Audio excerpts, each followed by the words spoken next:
The massive diplomatic vessel UES Harmony drifted through the void toward the most important structure in known space.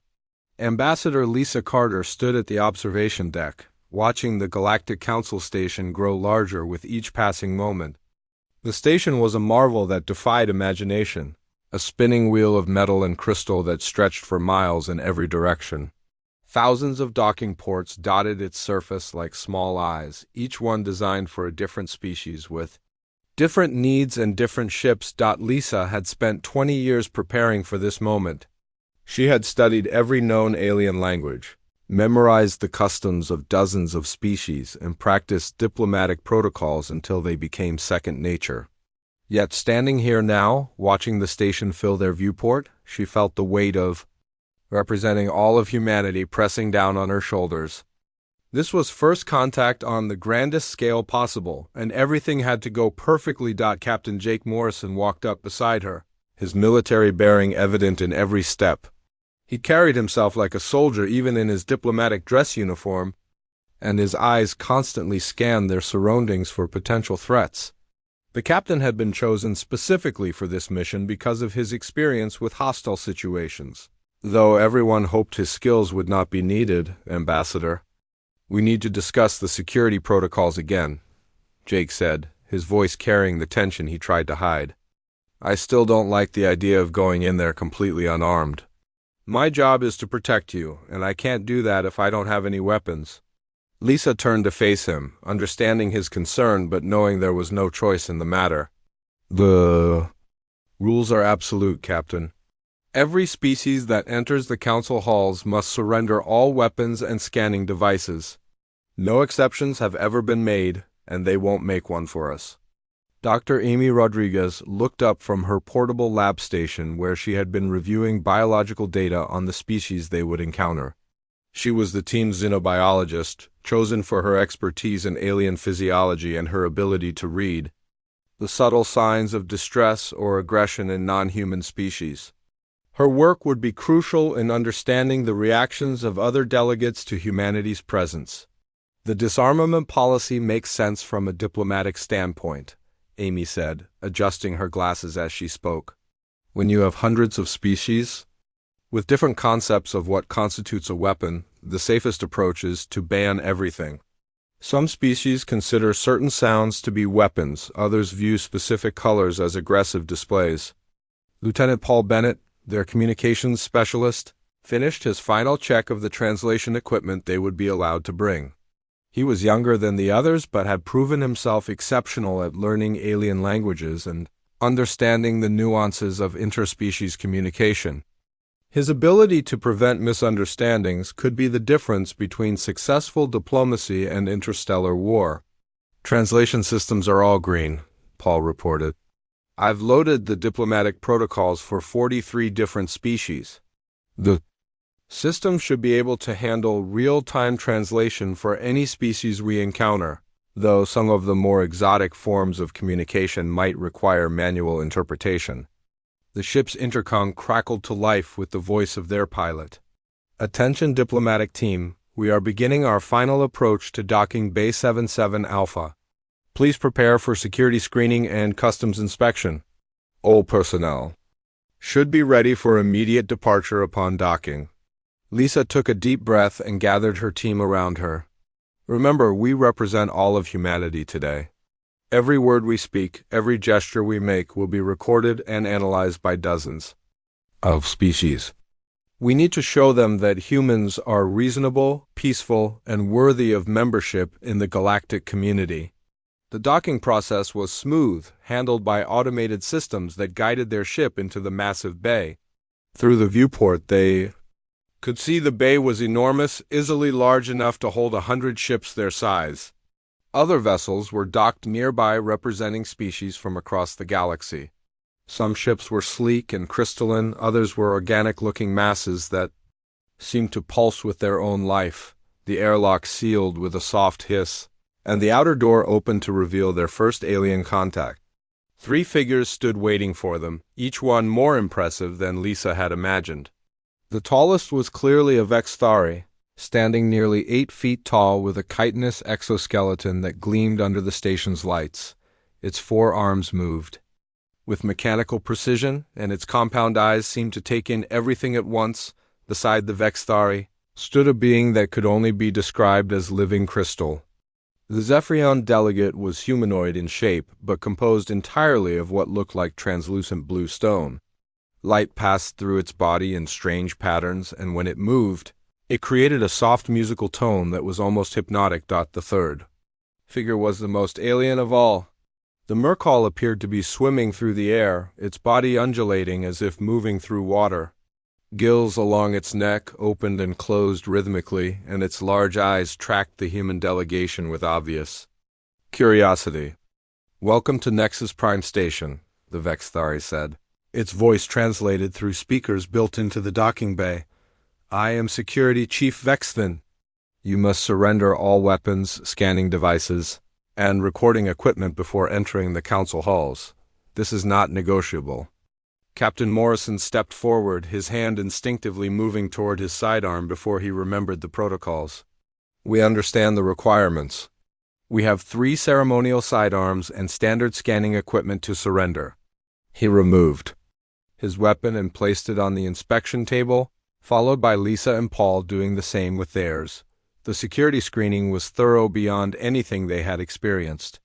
The aliens used scanning devices that seemed to look through their bodies, their clothes, even their molecular structure.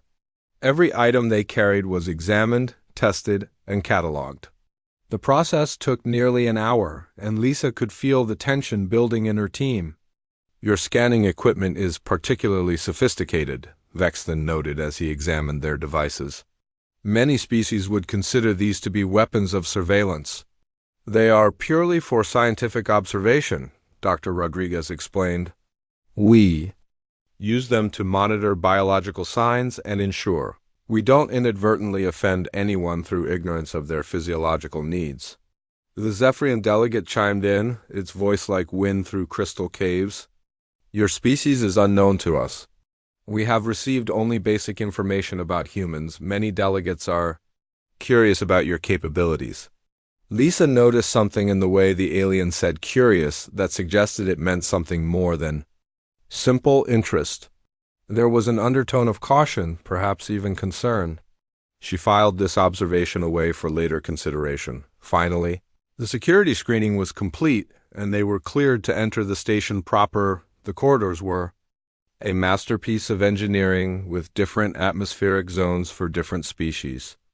The humans found themselves in a section with Earth-normal atmosphere, but they could see through transparent barriers into areas filled with different gases, liquids, and even what appeared to be plasma as they walked toward the council halls.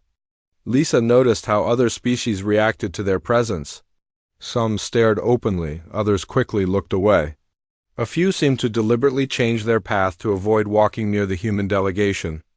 The reactions were subtle but unmistakable, and they all suggested the same thing. The other species were afraid of something about humans. The council halls themselves were breathtaking. The central chamber was a vast amphitheater that could hold thousands of beings. Different sections were designed for different species, with varying gravity, atmosphere, and environmental conditions. The humans were directed to a section designed for bipedal species with similar needs, where they found themselves seated among beings that looked somewhat familiar, though still clearly alien. As they took their seats, Lisa looked around at the assembled delegates and felt the weight of history. This was the moment when humanity would take its first steps into a larger universe, and everything that happened next would determine their species' future among the stars. The formal proceedings began with the traditional welcome ceremony for new species. Ambassador Lisa Carter stood at the designated podium, her voice carrying across the vast chamber as the translation systems converted her words into dozens of alien languages. She spoke about humanity's desire for peace and cooperation, about their hopes for joining the galactic community, and about the technologies and cultures they could share. The response from the assembled delegates was polite, but reserved. Lisa noticed that many species seemed to be waiting for something, their attention divided between her words and subtle movements throughout the chamber. Captain Jake Morrison, seated in the human delegation section, kept scanning the room with his trained military eye. Something felt wrong, though he could not identify what it was. Dr. Amy Rodriguez was taking notes on the various species present, documenting their behaviors and reactions for future reference. She observed that the plant-like Verdani delegates seemed particularly nervous, their leaf-like appendages rustling with what appeared to be anxiety. The crystalline Zephyrians were producing discordant tones, which according to her research indicated stress or concern. Lieutenant Paul Bennett monitored the translation systems, ensuring that every word was being converted accurately. He noticed increased chatter on the communication channels, with various species exchanging messages in what seemed like coded language. The frequency of these communications was unusual for a formal diplomatic gathering, High Counselor Resonance of Truth. The elderly Zephyrian, who served as the session's moderator, began the day's main agenda. The topics were routine: trade agreements between the Merkal and Sorak systems, territorial disputes in the Outer Rim, and resource allocation for exploration missions. The discussions proceeded normally, with delegates raising concerns and proposing solutions in the established diplomatic fashion. Then everything changed in an instant. A group of Vexthari delegates suddenly stood from their seats, their movements perfectly synchronized. These were not the same individuals who had processed the humans through security. These Vexthari were different, bearing scars in battle, modifications that marked them as warriors rather than diplomats. The lead figure among them was a massive Vexthari, whose exoskeleton showed the marks of countless battles. 3 of his 4 arms had been replaced with mechanical prosthetics, and his compound eyes glowed with an unnatural red light. When he spoke, his voice carried the authority of someone accustomed to being obeyed without question. "I am Crystal, of the Vexthari Liberation Front," he announced, his words cutting through the chamber like a blade. "This council has ignored our legitimate demands for too long. The contested systems of Kepler 442, Gliese 667, and Proxima Centauri belong to the Vexthari people by right of conquest." The chamber erupted in confusion as delegates realized this was not part of the scheduled proceedings. Security alarms began to sound, but the blast doors remained sealed.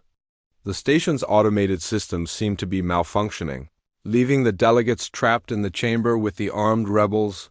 Crystal raised what appeared to be a ceremonial staff, but Lisa recognized it as something far more dangerous. The weapon was biological in nature, grown rather than manufactured, which explained how it had passed through the security screening. The other rebel Vexthari produced similar weapons, all of them organic constructs that resembled living creatures, more than traditional armaments. "These weapons are symbiotic organisms," Dr. Rodriguez whispered urgently to her companions. "They're not detected by metal scanners because they're alive. The Vexthari have been planning this for a long time." The rebels moved with military precision, positioning themselves to control all exits from the chamber. Some delegates tried to flee, but the Vexthari were faster and more agile in the low-gravity environment. Within minutes, hundreds of the galaxy's most important leaders were effectively prisoners in their own meeting hall. Crystal pointed his bioweapon at the nearest delegate, a peaceful Verdani whose plant-like body trembled with fear. "The Council will immediately vote to transfer the contested systems to Vexthari control, or we will begin executing delegates. You have exactly 1 standard hour to comply." The threat was not empty. The Vexthari had clearly studied the chamber's layout and the positions of various delegations. They knew exactly which species were most vulnerable and which delegates held the most political influence. This was not a spontaneous uprising, but a carefully planned operation. Captain Morrison felt every instinct screaming at him to act. But he was completely weaponless. His training had prepared him for many situations, but being trapped in a confined space with armed hostiles while having no weapons or backup was every soldier's nightmare. He looked around desperately for anything that could be used as a weapon, but the chamber had been designed specifically to prevent such improvisation. The station's security forces were clearly trying to respond, but the rebels had somehow disabled the automated systems that controlled the blast doors. The chamber was sealed from the outside, and the internal communication systems were being jammed. The delegates were completely cut off from any outside help. As the minutes ticked by, the rebels grew more aggressive. They began separating delegates by species, clearly planning to use the weaker ones as examples. The Verdani were grouped together, their leaf-like bodies shaking with terror. The aquatic Merkal were struggling in the reduced humidity of the chamber, their gills working frantically to extract moisture from the air. Crystal walked among the prisoners, his mechanical arms clicking with each step. "The galaxy has been ruled by weakness for too long," he declared. "Species that cannot defend themselves have no right to claim territory or resources. The Vexthari will restore the natural order where strength determines survival." The other delegates listened in horror as Crystal outlined his vision for the galaxy. It was a return to the violent chaos that had existed before the Council was formed, where powerful species dominated weaker ones through force. Everything that centuries of diplomacy had built would be destroyed. "High Counselor," Resonance of Truth tried to reason with the rebels, his crystalline voice carrying notes of desperation. "Violence will solve nothing, Crystal. The systems you claim are already being negotiated through proper channels. There's no need for bloodshed." The rebel leader's response was swift and brutal. He struck the elderly Zephyrian with his bioweapon, sending cracks through the crystalline body. The High Counselor's light dimmed as he collapsed, his musical voice reduced to discordant whispers of pain. "Negotiation is the tool of the weak," Crystal snarled. "The Vexthari take what is ours by right. Any who oppose us will share this one's fate." The chamber fell silent except for the soft sounds of the wounded High Counselor's labored breathing. The rebels had made their point clear. They were willing to kill to achieve their goals, and no one present had the means to stop them. As the crisis deepened, Lisa noticed something that gave her a glimmer of hope. The human delegation was seated in a section that the rebels had not yet fully secured. More importantly, she could see that Captain Morrison was studying the chamber's architecture with the focused intensity of a professional soldier.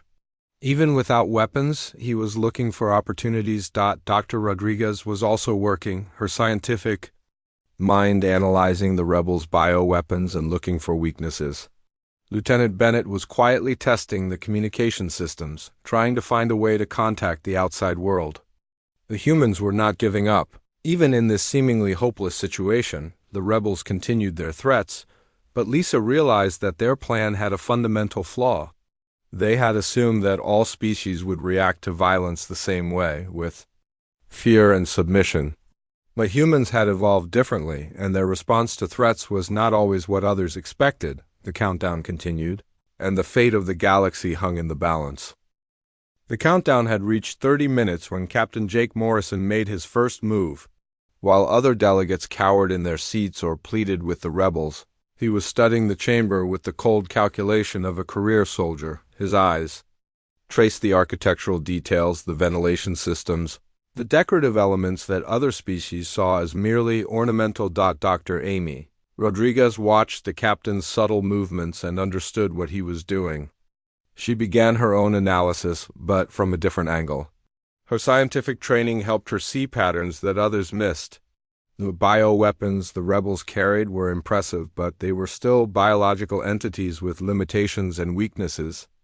"The symbiotic weapons require specific environmental conditions," she whispered to Ambassador Lisa Carter during a moment when the rebels were distracted.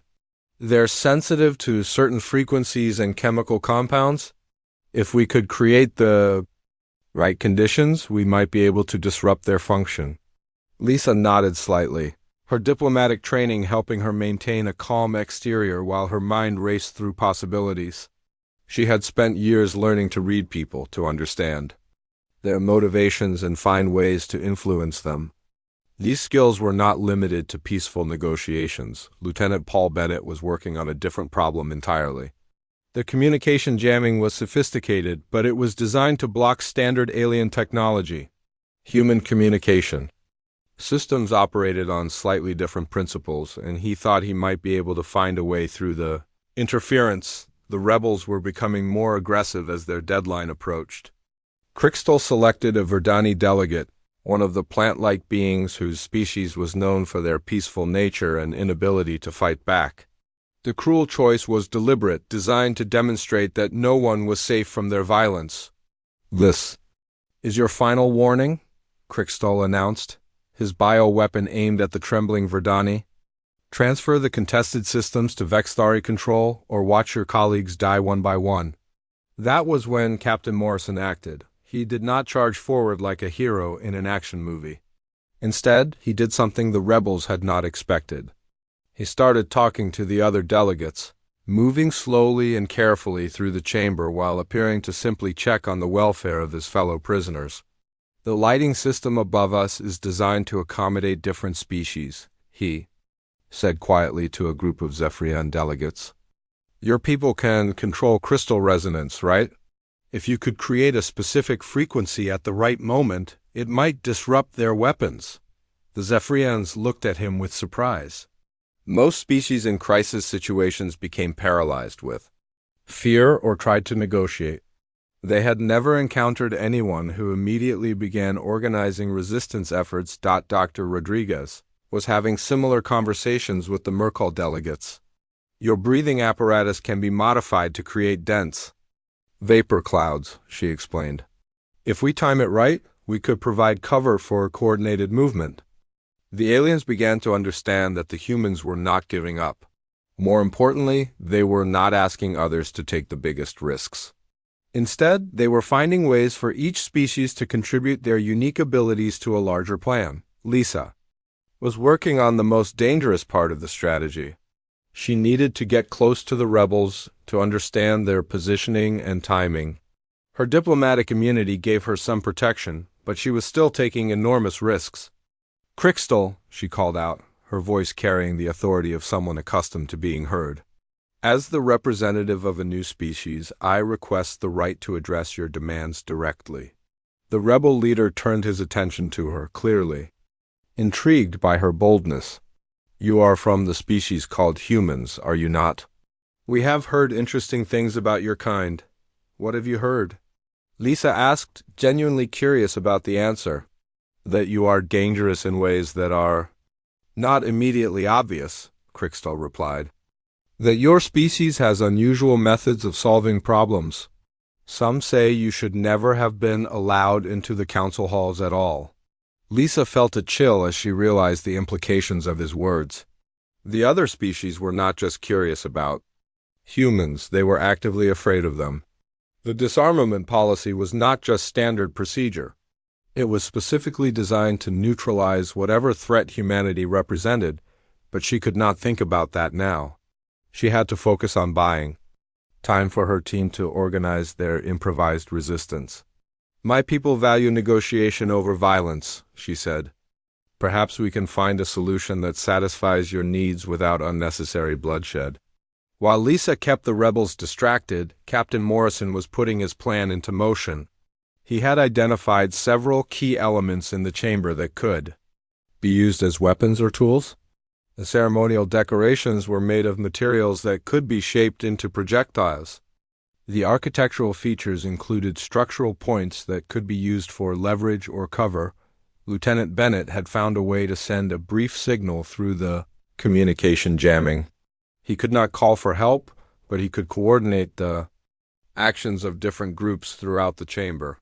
The timing would be crucial, and everyone would need to act simultaneously. Dr. Rodriguez had made a breakthrough in understanding the bioweapons. The symbiotic organisms were indeed sensitive to certain conditions, but more importantly, they were dependent on their Vexthari hosts for specific biochemical triggers. If the hosts were disrupted or disoriented, the weapons would become less effective. The plan was complex and relied on precise timing, but it was their only chance. The humans had managed to organize a resistance network among the delegates, using each species' natural abilities in ways that the rebels had not anticipated. The moment came when Crystal raised his weapon to execute the Verdani delegate. That was the signal Captain Morrison had been waiting for. He grabbed a crystalline decoration from a nearby pillar and used his diplomatic sash to create a makeshift sling. The projectile struck one of the rebels in the head, not causing serious damage but creating enough distraction for the plan to begin. The Zephyrians immediately began generating their resonance frequencies, creating a discordant sound that made the bioweapons writhe and react unpredictably. The Merkal released the contents of their breathing apparatus, filling part of the chamber with dense vapor that obscured visibility. Other species joined the coordinated effort. The Sorak used their natural camouflage abilities to move unseen through the chaos.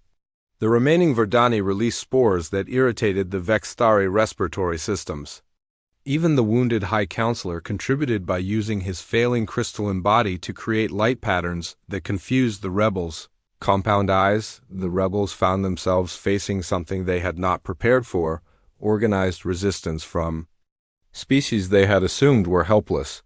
The bioweapons were still dangerous, but they were no longer the overwhelming advantage they had been moments before. Captain Morrison moved through the chaos with practiced efficiency, using every available object as a weapon or tool.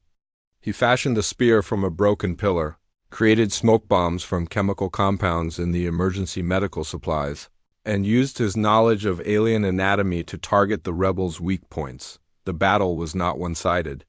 The rebels were skilled warriors with superior weapons, and they quickly adapted to the changed circumstances. But they were facing something unprecedented, a coordinated multi-species resistance organized by beings who approached conflict in ways they had never encountered. As the fight continued, it became clear that the humans had changed the nature of the conflict. This was no longer a simple hostage situation where the strong dominated the weak. It had become a test of adaptability, creativity, and the ability to unite diverse groups toward a common goal. The outcome was still uncertain, but the balance of power had shifted. The rebels no longer controlled the situation completely, and the delegates were no longer helpless victims. The humans had transformed a massacre into a battle, and that made all the difference. The chamber had transformed into a battlefield unlike anything the galaxy had ever seen. Captain Jake Morrison moved through the chaos with deadly precision, but he was not fighting alone. Around him, species that had never worked together before were operating as a single coordinated unit under human leadership. Ambassador Lisa Carter had positioned herself at the center of the resistance, using her diplomatic training to coordinate between different groups. She spoke rapidly into Lieutenant Paul Bennett's modified communication device, directing the Zephyrians to create resonance patterns that would disrupt the bioweapons while simultaneously guiding the Merkal to optimal positions for their vapor attacks. Sorak team, move to Section 7 and use your camouflage, she commanded with the authority of someone born to lead. Verdani group, prepare another spore release on my signal. Zephyrians, increase frequency by 12%. The rebels were discovering that their carefully planned operation had one fatal flaw. They had assumed all species would react to violence the same way. The Vextari were warriors who understood strength and submission, dominance and surrender. They had no experience with enemies who turned every disadvantage into an advantage. Dr. Amy Rodriguez had found her own role in the battle. Her scientific knowledge of alien biology was proving invaluable in identifying weaknesses in the rebels' tactics. She guided Captain Morrison toward a group of rebels whose bioweapons showed signs of stress from the ongoing resonance attacks. The symbiotic organisms are becoming unstable, she called out to him. If you can create a sharp impact on the weapon itself, the biological feedback should incapacitate the wielder. Morrison nodded and moved toward his target. He had fashioned a makeshift club from a broken piece of decorative metal, and he used it to strike directly at the bioweapon of the nearest rebel. The result was immediate and dramatic. The weapon writhed and released a biochemical pulse that sent its Vextari host into convulsions. The success of this tactic spread quickly through the resistance network. Other species began targeting the weapons themselves rather than the rebels who carried them. The crystalline Zephyrians discovered they could shatter the bioweapons with focused sound waves. The Merkal found that their natural secretions were toxic to the symbiotic organisms, but the humans were not content to simply fight. They were teaching others to fight effectively. Captain Morrison showed a group of Sorak delegates how to use their natural speed and agility to create distractions while others attacked from behind. Dr. Rodriguez explained to the Verdani how their spores could be concentrated to create more effective biological weapons. Lieutenant Bennett had managed to restore partial communication with the outside world. The message he sent was brief but clear. Council under attack. Require immediate assistance. Resistance organized but outnumbered. The response came back within minutes. Security forces attempting breach. Maintain position. Ambassador Carter realized that help was coming, but it might not arrive in time. The rebels were adapting to the resistance tactics, and their superior numbers and training were beginning to show. She needed to find a way to accelerate the timeline. We need to take control of the chamber's environmental systems, she told her team.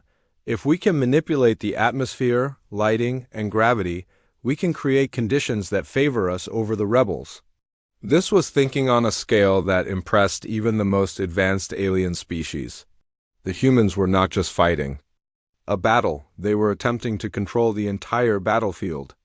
Captain Morrison and Dr. Rodriguez worked together to identify the environmental control panels while Lieutenant Bennett tried to access the station's computer systems. The rebels were not passive observers of these developments. Crystal had regrouped his forces and was launching a coordinated counterattack. But he was facing something his military training had never prepared him for, an enemy that fought not just with weapons, but with the entire environment. The Zephyrians had learned to use their resonance abilities to create structural vibrations. That made it difficult for the rebels to maintain their footing. The Merkal were using their understanding of fluid dynamics to create air currents that disrupted the rebels' movements. The Sorak were employing pack hunting tactics they had not used for centuries. Dr. Rodriguez made a breakthrough when she accessed the chamber's biological monitoring systems. The bioweapons are showing signs of exhaustion, she announced. They were not designed for extended combat. If we can maintain pressure for another 15 minutes, they should begin to fail on their own. This information changed everything. The resistance no longer needed to win quickly. They just needed to survive long enough for the weapons to become ineffective. Captain Morrison immediately adjusted his tactics, focusing on defensive maneuvers and hit-and-run attacks that would conserve energy while maintaining pressure. The aliens watched in amazement as the humans adapted their strategy in real time. Most species would have continued with their original plan regardless of changing circumstances. But humans seem to thrive on uncertainty and constantly evolving situations. Ambassador Carter found herself face to face with Crystal as the battle raged around them. The rebel leader was wounded and his bioweapon was showing signs of stress, but he was still extremely dangerous. Your species is everything we feared, he said, his voice filled with a mixture of respect and hatred. You turn our own allies against us? You make weapons from nothing? You refuse to submit even when defeat is certain. We do what we must to protect innocent lives, Lisa replied, her diplomatic training helping her remain calm even in mortal danger. Your quarrel is with the Council, not with these delegates. The Council enabled weakness, Crystal snarled. Your species proves that strength comes not from technology or numbers, but from the will to never surrender. That is why you are dangerous. The rebel leader raised his failing bioweapon for one final attack, but Captain Morrison appeared behind him. The captain had used the ongoing chaos to position himself for this moment, and his improvised spear found its mark between the plates of Crystal's exoskeleton. The fall of their leader broke the rebels' coordinated resistance. The remaining Vexthari found themselves facing a multi-species alliance that had learned to fight as effectively as any military unit. More importantly, they were facing opponents who refused to give up no matter how desperate the situation became. The bioweapons began failing one by one, their symbiotic nature making them vulnerable to the stress of extended combat. The rebels who had seemed so powerful just an hour before were now struggling to maintain their positions against determined resistance. Lieutenant Bennett's communication equipment suddenly crackled to life with a new message. Breach successful. Security forces entering chamber in 30 seconds. The timing was perfect. The resistance had held long enough for help to arrive, but they had also proven something far more important. They had shown that species working together could overcome any threat, no matter how powerful or well-prepared. As the security forces poured into the chamber, the rebels found themselves trapped between professional soldiers and determined civilians. The hostage situation was over, but the real impact of what had happened was just beginning to be understood. The humans had not just survived the crisis. They had transformed it into a demonstration of leadership and cooperation that would be remembered throughout the galaxy for generations to come. The security forces moved through the chamber with professional efficiency, securing the remaining rebels and tending to the wounded delegates. The crisis was over, but an unusual silence had fallen over the assembly. The alien delegates were looking at the human team with expressions that ranged from amazement to something that might have been fear. Ambassador Lisa Carter stood among the debris of what had been the galaxy's most prestigious diplomatic gathering, her formal attire torn and stained but her dignity intact. Around her, Captain Jake Morrison was helping injured delegates while Dr. Amy Rodriguez examined the abandoned bioweapons with scientific curiosity. Lieutenant Paul Bennett was coordinating with the security forces to ensure all communication systems were restored. High Counselor Resonance of Truth approached the human delegation, his crystalline body showing deep cracks from the rebel attack, but his mind clearly sharp. When he spoke, his musical voice carried undertones that the translation system struggled to convey properly. "Ambassador Carter," he said, "we must speak privately about what has occurred here today. There are matters of galactic security that require immediate discussion." Lisa nodded, understanding that the real diplomacy was just beginning. She had noticed the looks from other delegates, the whispered conversations in alien languages, the subtle movements away from the human section. Something important was happening beyond the obvious conclusion of the crisis. The private meeting took place in a secured chamber deep within the station, attended only by the highest-ranking members of the council and the human delegation. The room was designed to accommodate multiple species simultaneously, with different atmospheric zones and gravity fields to ensure everyone could participate comfortably. The Merkel delegate who served as the council's military advisor was the first to speak. "What we witnessed today has never occurred in the history of the Galactic Council. No species has ever organized such effective resistance while completely unarmed. Most concerning is how quickly you turned other species into effective fighters." Dr. Rodriguez realized that they were not being praised for their heroism. Instead, they were being questioned about their capabilities. "We simply worked together," she said carefully. "Every species contributed their natural abilities to solve a common problem." "That is precisely what concerns us," said the elderly Sorak, who served as the council's chief strategist. "Your species demonstrated an ability to instantly create military units from civilian populations.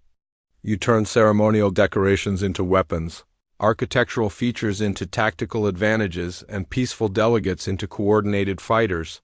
Captain Morrison began to understand the direction of the conversation. "You're afraid of us," he said bluntly, his military training making him prefer direct communication over diplomatic subtlety. The chamber fell silent for several moments before High Counselor Resonance of Truth responded. "Fear is not the correct term, Captain Morrison. We are concerned about the implications of your species' capabilities." A new voice entered the conversation as a section of the wall shimmered and revealed a hidden observation area. The being who emerged was unlike any species the humans had encountered. It was tall and ethereal, composed of what appeared to be living energy rather than solid matter. "I am Observer Prime of the Watchers," the entity said, its voice seeming to come from everywhere at once. "My people have monitored galactic civilization for over 10,000 years. We have detailed psychological and behavioral profiles for every species in the Council." Lisa felt a chill as she realized the implications. "You've been studying us since first contact." "Since before first contact," Observer Prime confirmed.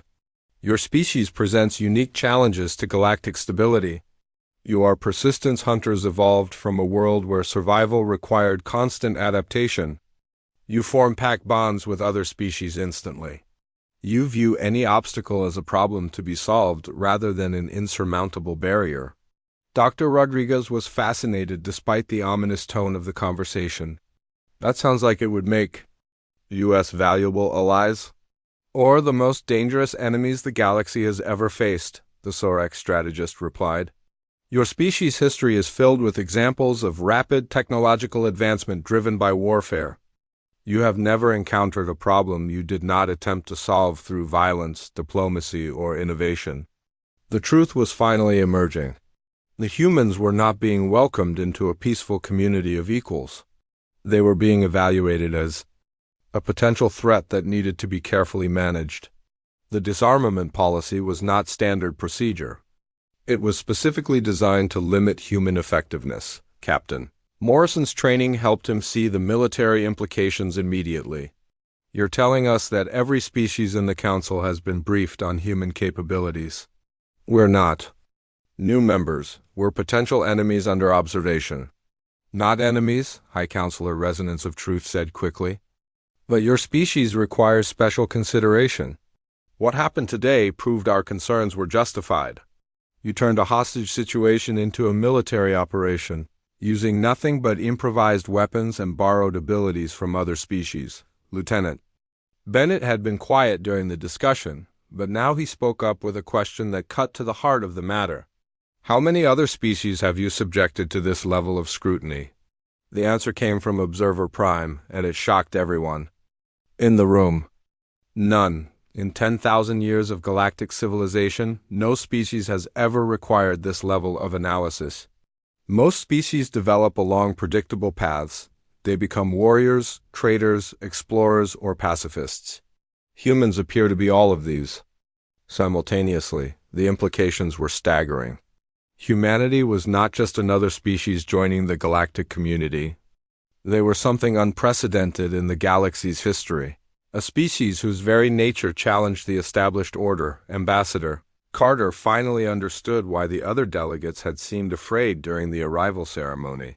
You've already decided we're too dangerous to be trusted with weapons or advanced technology. We have decided that you are too valuable to lose but too dangerous to ignore, the Merkel military advisor clarified. Today's events demonstrated both aspects of this assessment. You saved hundreds of lives and prevented a diplomatic catastrophe. You also showed that human leadership can turn any group into an effective fighting force. Dr. Rodriguez was beginning to see the full scope of the situation. This entire first contact scenario was a test, wasn't it? You created conditions where we would be forced to demonstrate our capabilities under stress. The silence that followed confirmed her suspicions. The rebel attack had not been entirely unexpected. The Council had been prepared for something like this to happen, though perhaps not exactly in the way it had occurred. The Vextari Liberation Front is real, Observer Prime explained. Their grievances are legitimate and their methods are their own.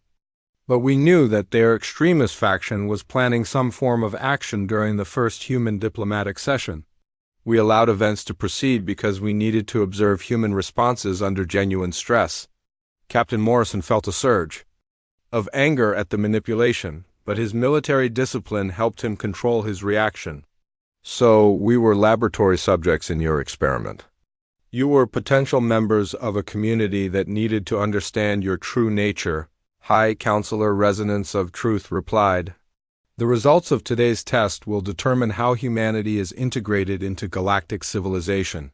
The humans realized they were at a crucial decision point. Everything they said and did in the next few minutes would shape their species' future relationship with the galaxy. They had passed one test, but they sensed that an even more important evaluation was just beginning. Ambassador Lisa Carter looked around the secured chamber at the assembled alien leaders and made a decision that would shape humanity's future in the galaxy. She had spent her entire career learning to read people and situations and everything about this moment told her that honesty was the only path forward. We understand your concerns, she said, her voice carrying the weight of speaking for an entire species. You're right about humans. We are dangerous in ways that other species are not. We do turn everything into a weapon when we need to. We do form alliances quickly and fight together against common threats. We do refuse to accept defeat even when the situation seems hopeless.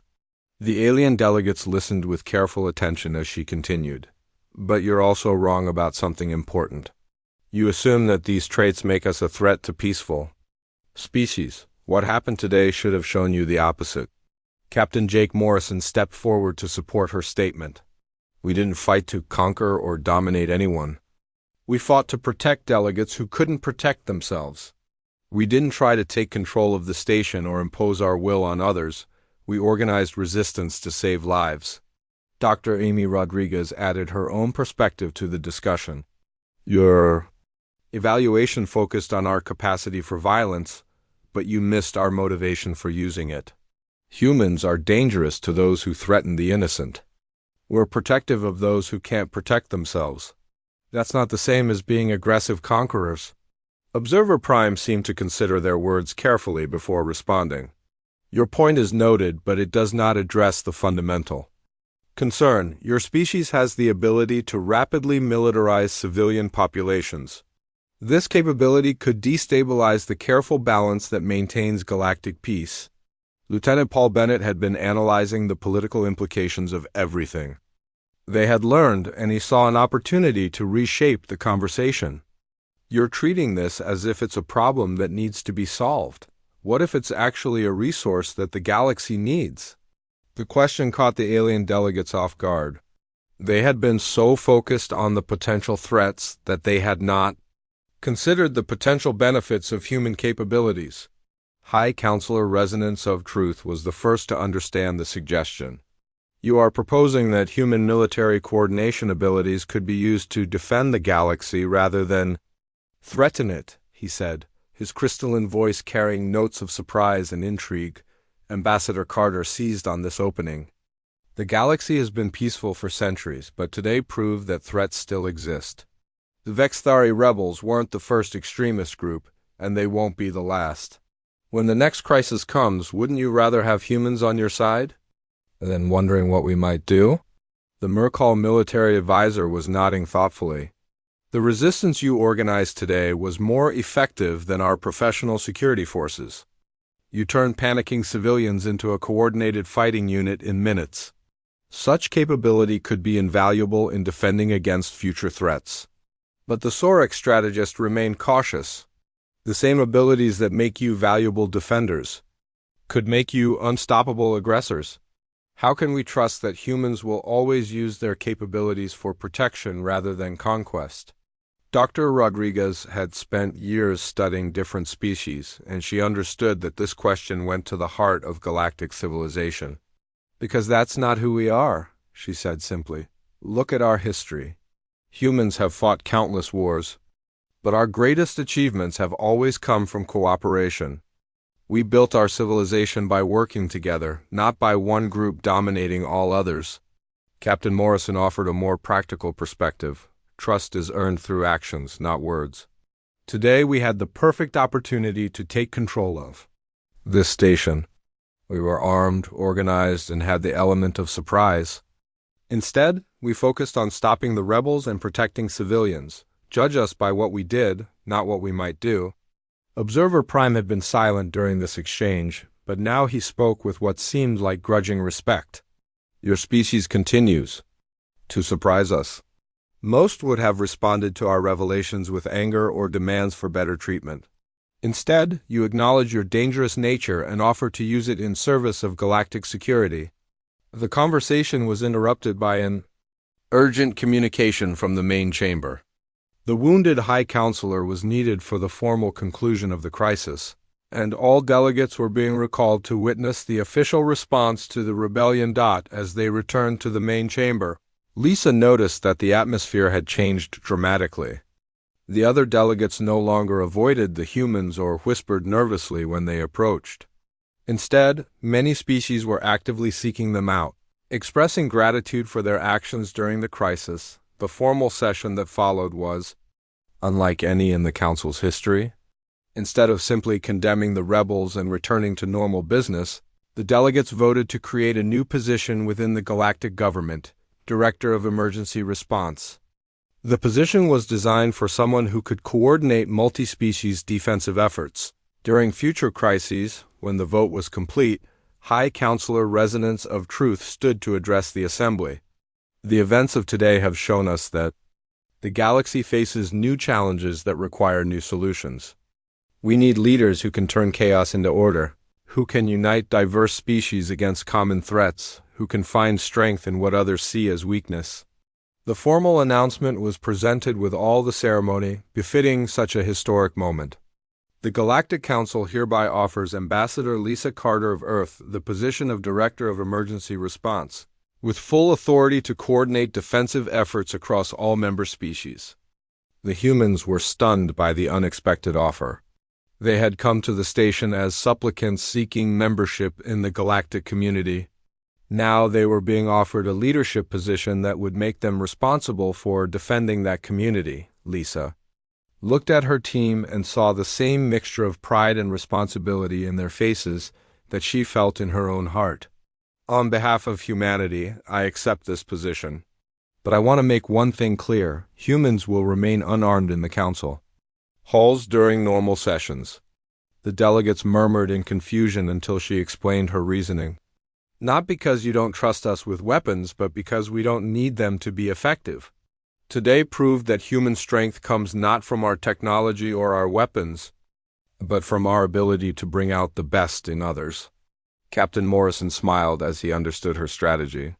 By voluntarily maintaining the disarmament policy, humans were demonstrating that they posed no threat to peaceful activities while simultaneously proving their unique value in crisis situations. The months that followed saw a transformation in galactic civilization. Emergency response protocols were established for every member species. Training programs were developed to help different species work together effectively. Most importantly, the galaxy learned that the most dangerous species could also be the most protective. Years later, when historians studied this period, they would mark it as the beginning of the golden age of galactic cooperation. The species that had once been feared for their capacity for violence had become the guardians of peace for all. And in the council halls, humans remained unarmed not because they were restricted, but because they had chosen to prove that true. Strength comes from knowing when not to fight and when to unite others in common cause. The galaxy had learned that the most dangerous weapon was not technology or biology, but the ability to inspire others to stand together against any threat. And humanity had found their place among the stars not as conquerors, but as the protectors of all who could not protect themselves.